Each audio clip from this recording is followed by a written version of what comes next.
자, 교환계약 하겠습니다. 자, 교환계약. 이 시간에 교환계약을 하는데, 교환계약은 아주 쉽습니다. 그래서, 자, 매매계약과 교환계약은 모든 것이 매매계약에 관련된 규정을 준용합니다. 교환계약에서도 매매계약 같이 하자담보 책임, 그 다음에 위험부담의 논리, 그 다음에 동시행위에 관한 권리, 모든 것이 적용된다. 교환계약에서도 하자담보 규정이 적용되고, 동시이행에 관한 규정이 적용되고, 위험부담에 관한 이론이 적용됩니다. 자, 교환계약은 매매계약 과 가장 큰 차이점은 매매계약은 반대급부가 현금에 한하고 교환계약은 현금 이외의 재산권에 한한다는 겁니다. 반대급부를 재산권으로 반대급부를 해서 약정하는 것을 교환계약이라고 합니다. 자, 교환계약의 종류는 매매계약과 똑같습니다. 교환계약의 유형은 자, 낙성 서로 의사의 합치로 계약이 성립되죠. 낙성계약이라 그럽니다. 그 다음에 쌍무계약, 그 다음에 유상계약입니다. 쌍무계약 다음에는 반드시 유상계약이다. 그렇게 나와야죠. 쌍무계약이면 유상계약이다. 유상계약이 쌍무계약이다 하면 틀린 문제입니다. 모든 것이 유상계약이 쌍무계약일 수는 없어요. 하지만 모든 것이 쌍무계약이면 다 모두 유상계약으로 된답니다. 그래서 쌍무 다음에는 유상이다. 쌍시옷 다음에는 이응이다. 이건 놓치면 안 돼요. 쌍무계약이면 유상계약이 맞습니다. 쌍무계약, 유상계약, 그 다음에 분료식 계약입니다. 자, 교환계약과 매매계약은 자, 낙성계약, 쌍무계약, 유상계약, 분료식 계약이라 해야 됩니다. 자, 매매와 교환계약을 요물계약이라 하면 안 됩니다. 요물계약이라 나오면 무조건 틀린 문제입니다. 자, 요물계약은 어디서만 나온다? 계약금 계약과 그 다음에 현상광고에서 나옵니다. 요물계약 하면 계약금 계약, 현상광고 이게 딱 찍으셔야 됩니다. 자, 항상 교환계약은 요물계약이 아니다. 매매계약과 거의 동일합니다. 자, 들어가겠습니다. 자, 교환계약이라는 것은 자, 쌍방이 금전 유해의 재산권을 서로 상호 이전할 것을 약정함으로써 성립합니다. 금전 유해 재산권을 이전할 것을 약정한다. 이게 교환계약이죠. 자, 교환계약에서 가장 많이 나오는 용어가 보충금이라는 단어입니다. 보충금.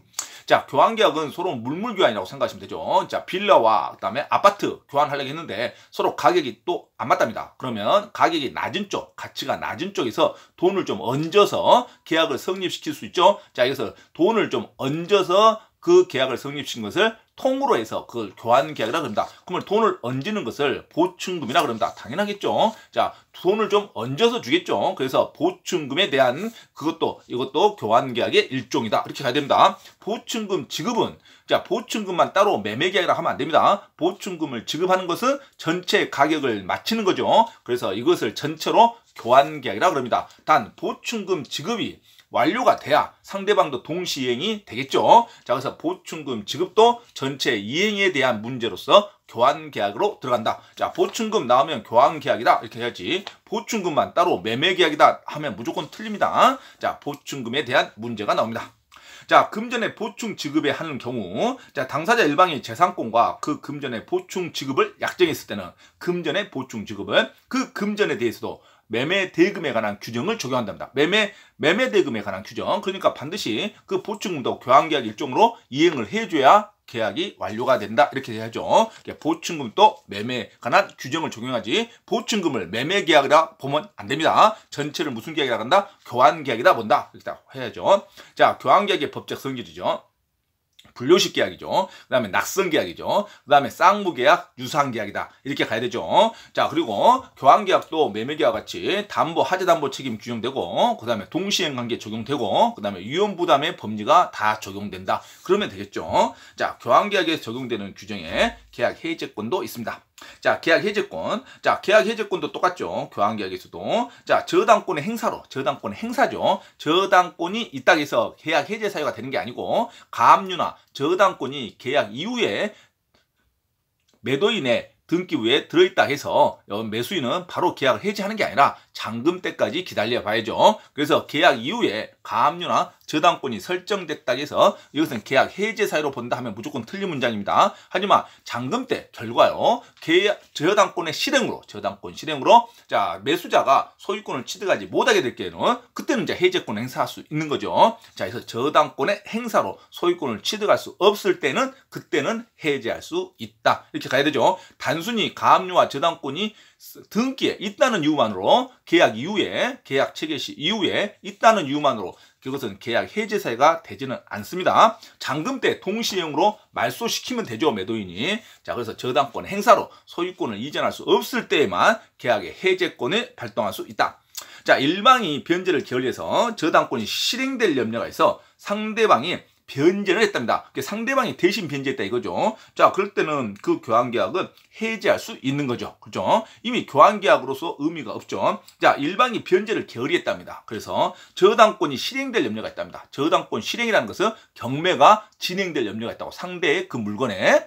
자, 그럴 때 상대방이 그것을 변제했답니다. 상대방이 변제한 경우에는 교환계약을 이제 해제할 수 있는 권리가 생기는 거죠. 교환계약을 해제할 수 있다. 이렇게 나오죠. 자, 상대방의 보충금 미지급, 보충금을 같이 플러스해서 교환계약을 하기로 했는데 상대방이 이 보충금을 아직 지급하지 않고 있답니다. 그러면 교환계약을 해제하는 겁니다. 매매계약이 아니기 때문에 자, 보충금 지급의 미지급은 교환계약 해제 사유가 된다. 이렇게 생각하면 되시죠. 자, 교환계약도 동시행 관계가 적용됩니다. 그래서 양 당사자가 지급해놓고 해제가 됐을 때는 원상회복을 할 때 원상회복 의무는 무조건 동시행 관계라 하시면 돼요. 원상회복 의무는 동시행 관계가 존재한다. 반드시 그러죠.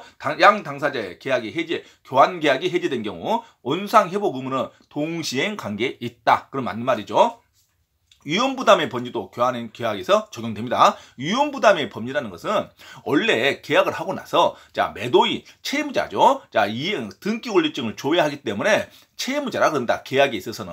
그래서 매도인을 채무자라 그러지. 그래서 위험부담의 논리는 자, 불가피한 사정으로 건물이 매실될 때는 집주인이 책임지는 거죠. 집이 망가지고 집이 무너지니까 자기 집이 없어지죠. 근데 해서 매수인한테 돈 달라는 소리를 못하죠. 화재나 지진으로 건물이 무너졌을 때 계약하고 나서. 그래서 집주인이 책임진다 이겁니다. 그것을 매도자 부담주의 또는 채무자 부담주의를 위험부담이라고 그럽니다. 아무도 귀책 사유가 없을 때. 자, 근데 누구 한쪽에 귀책 사유가 있으면 귀책 사유 정도에 의해서 책임을 지면 되는 거죠. 그걸 위험부담이라 그럽니다. 양쪽에 귀책 사유가 없을 때는 집주인이 책임진다. 상대방한테 돈 달라는 소리를 못하고 집이 없어졌기 때문에 집은 없어진 대로 망가진 대로 그대로 감수하는 거고, 그래서 아무런 귀책 사유가 없을 때는 매도인, 채무자 위험부담주의라 그럽니다. 이게 교환계약에서도 이 위험부담주의는 적용된다 이겁니다. 그렇죠? 자, 그래서 교환계약이 체결 후에 자, 일방이 건물이 지진은 아무 잘못이 없죠. 상대방이 지진이나 또는 태풍 또는 화재로 제3자의 화재로 지진으로 붕괴된 경우에는 건물 소유자가 책임지는 거죠. 그래서 건물 소유자는 상대방 토지의 인도를 청구하지 못한다. 내 건물이 무너졌는데 상대방한테 토지를 주라고 하면 되겠습니까? 안 되죠. 자, 그래서 인도를 청구할 수 없다. 그게 위험부담입니다. 자, 양쪽에 귀책 사유가 없을 때는 건물의 소유자가 책임을 다 진다 이거죠. 상대방한테 청구를 못한다 이거죠. 자기가 이전을 해야 되는데 이전을 못하지 않았습니까? 자, 그래서 매매계약에서는 상대방에게 대금을 지급을 청구할 수 없다. 교환계약에서는 상대방의 물건을 청구할 수 없다. 그렇게 가면 되겠죠. 자, 교환계약에서 위험부담 논리는 적용된다. 또 하자담보 책임도 적용된다. 그 다음에 또 동시행 관계도 적용된다. 그렇게 생각하면 되겠죠. 자, 하자담보 책임도 교환계약에서 부담해야 됩니다. 각자의 소유자는 무과실 책임으로 하자가 있는 것을 교환으로 이행했으면 고쳐져야 되죠. 하자담보 책임은 자, 매도인이나 또는 소유자의 무과실 책임으로 됩니다. 그래서 그것을 미리 면책할 수 있는 특약이 있어요. 면책하려면 고지를 해야 됩니다. 다 있는 그대로 사실 그대로 고지를 하고 그 고지된 사항에 한해서는 면책 특약이 적용된다. 이렇게 하시면 되겠죠. 그래서 교환계약에 또 하자담보 책임이 적용된다. 그러면 되죠. 자, 상대방의 목적물의 하자에 대해서 상대방한테 담보 책임을 부담하는 겁니다. 당연하죠. 교환계약은 거의 매매계약과 모든 규정을 준용한다. 단 교환계약은 재산권, 금전 이외의 재산권을 반대급부로 약정한다. 근데 재산권 반대급부인데 금액 가치가 틀린 것을 있을 때는 보충금을 지급해서 서로 교환계약을 한다. 이렇게 생각하면 되겠죠. 자, 보충금 약정이 그래서 중요합니다. 자, 보충금 약정은 교환물의 가격이 균등하지 않을 때는 그 차익을 보충하기 위해서 일방 당사자가 금전을 보충 지급할 것을 약정할 수 있어요. 금전으로. 자, 근데 이 보충금에 관해서는 매매대금에 관한 규정을 준용하지 보충금이 매매계약이라 하면 안 됩니다. 보충금에 했다고 해서 보충금만 따로 매매계약으로 본다 하면 안 돼요. 그래서 계약을 해지하더라도 교환계약을 해지하는 거지 매매계약을 해지한다 나오면 무조건 틀린 말입니다. 보충금 미지급은 교환계약을 해지하는 사유지 매매계약을 해지하는 사유가 아닙니다. 보충금 지급도 하나의 교환계약이다. 이렇게 놓치면 안 되죠. 자, 일방이 보충금을 조회한 건물의 소유권을 일단 상대방에게 이전했답니다. 보충금도 얹어서 주기로 했는데 돈은 아직 주지 않고 자, 물건의 소유권만 일단은 줬답니다. 자, 이럴 때는 계약상의 의무는 일단은 한 것으로 봅니다. 판례가 계약상의 의무, 교환계약의 의무는 한 것으로 보는데 보충금 지급이 안 되면은 계약 해제 사유가 된다 이거죠. 일단은 계약상의 의무는 물건을 이전하면 계약상의 의무는 이행한 것으로 본다. 이렇게 되죠. 자, 보충금 지급 기한을 정하지 않았답니다. 그러면은 건물을 인도받은 날로부터 지급하지 않는 보충금의 이자를 상대방에게 지급해야 됩니다. 그죠? 보충금의 기한을 정하지 않았답니다. 언제까지는 줄게 하는 날짜가 없답니다. 그런데 상대방 물건을 받았습니다. 그러면 그 물건을 받은 날로부터 보충금 지급 교환계약으로는 무조건 동시에 이행하죠. 물건을 받았으면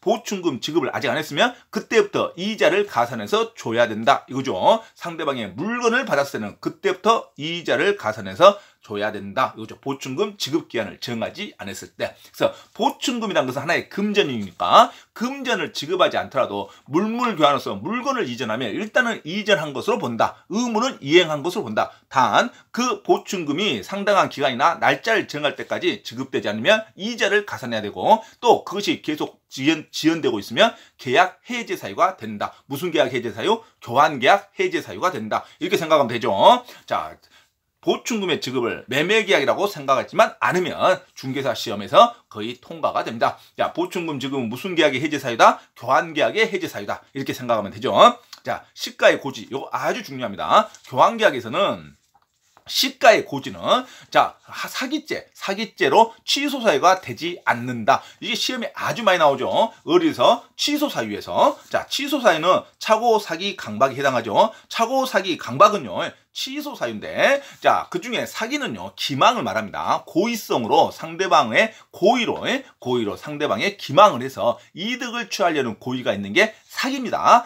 자, 근데 교환계약에서 자기 소유의 물건을 시가를 고지하지 않았답니다. 내는 한 3억밖에 안 되는데 상대방한테 5억이라고 말할 수 있는 거죠. 내 집은 가치가 그렇게 높다고 말할 수 있는 거죠. 다 자기 집이 다 좋은 거죠. 자기 소유 물건 다 좋다 그럽니다. 그렇죠? 자, 그래서 교환계약에 있어서 시가에 대한 고지를 안 했을 때 또는 시가를 허위로 고지했다 하더라도 상대방이 그 교환계약을 성립하려면 상대방이 그 고지된 그 가격을 평가해야 할 의무가 있는 것이지 내 자신한테 책임을 돌리면 안 됩니다. 교환계약이기 때문에. 자, 그래서 우리 시가보다 조금 높게 토지의 가액을 고지해서 자, 갑이 보충금을 지급하기로 약정한 경우에는 자, 갑은 을에게 불법 행위에 대한 손해배상 청구를 할 수 없습니다. 그죠? 자, 그래서 한쪽이 을이 시가보다 높게 토지 가격을 불렀어요. 그러니까 자기는 자기 거 금액이 더 낮다고 생각해서 보충금을 얹어서 교환계약을 성립했답니다. 나중에 보니까 시가가 그렇게 높지 않아요. 상대방 것이. 그런다 해서 내가 보충금을 얹기로 했던 이 사람이 상대방에게 불법 행위로 손해배상을 청구하면 안 됩니다. 자기가 교환계약이라는 것은 자기 가치하고 동일하게 인정을 했다는 겁니다. 자, 교환계약에서는 절대 시가에 대한 고지는 사기로 인한 취소 사유가 되지 않는다. 기망행위가 되지 않는다. 이거 놓치면 안 됩니다. 자, 시험에 아주 많이 나옵니다. 중개사 시험은 쉬운 분야에서 놓치면 안 됩니다. 쉬운 분야를 정확하게 갖고 가야 됩니다. 오류 없이. 자, 교환계약에서 자기 물건에 대한 시가에 대한 고지 의무 위반은 사기죄가 성립한다 안 한다. 사기죄 성립하지 않는다. 기망으로 취소할 수 없다. 놓치면 안 됩니다. 그래서 상대방이 시가보다 조금 높게 토지의 가액을 고지해서 그 상대방이 보충금을 지급하기로 약정했다 해서 자, 보충금을 지급한 사람이 자, 시가보다 높게 말하는 사람에게 불법 행위로 손해배상을 청구할 수 없다. 이건 당연하죠. 자, 한쪽이 시가보다 높은 가격을 고지했답니다. 을이 시가보다 높은 가격을 고지한 때에도 갑은 사기로 인한 교환계약을 취소할 수 없다. 자, 시가에 대한 높게 고지했다든가 시가에 대해서 아예 말을 하지 않았다. 고지하지 않았다. 그죠? 시가에 대해서 말을 하지 않은 것도 기망으로 취소할 수 없습니다. 자, 아주 중요하기 때문에 자, 교환계약은 반드시 사기로 인한 취소 사유가 되지 않는다. 시가에 대한 고지 위반은 자, 시가를 높게 말했다든가 시가를 아예 고지하지 않았다 해서 사기죄로 취소할 수 없다. 그 교환계약의 핵심이죠. 자, 다시 한번 교환계약 정리하면 교환계약은 매매계약과 똑같다. 하자담보 적용되고 유언부담 법리도 적용되고 그 다음에 동시행관계도 적용된다. 자, 그리고 교환계약은 매매가 틀린 것이 유일하게 금전으로 반대급부를 정한 게 아니라 금전 이외의 재산권으로 서로 약정하는 것을 이전하는 것을 약정하는 것을 말한다. 금전 이외의 재산권. 그리고 교환계약은 반드시 불료식 계약이고 유상계약이고 그 다음에 쌍무계약, 낙선계약입니다. 자, 낙선계약, 쌍무계약, 유상계약 그 다음에 불료식 계약. 절대 교환계약이 요물계약으로 나오면 안 된다. 자, 이게 제일 중요합니다. 자, 교환계약 여기까지 교환계약을 했습니다. 반드시 정리하시고 교환계약은 반드시 보충금이 들어오지만 그 보충금 지급이 연체됐을 때는 해제 사유가 될지언정 무슨 해제? 교환계약 해제가 될지언정 매매계약이 아니다는 거 보충금의 지급은 매매계약이 아니다는 거 여기까지 교환계약을 하도록 하겠습니다. 자, 다음 시간에는 또 제3자를 위한 계약 그 다음에 또 유언부담 그 다음에 환매계약 여러 가지가 있으니까 계속 청취하시기 바랍니다. 자, 구독과 좋아요를 눌러주시면 됩니다.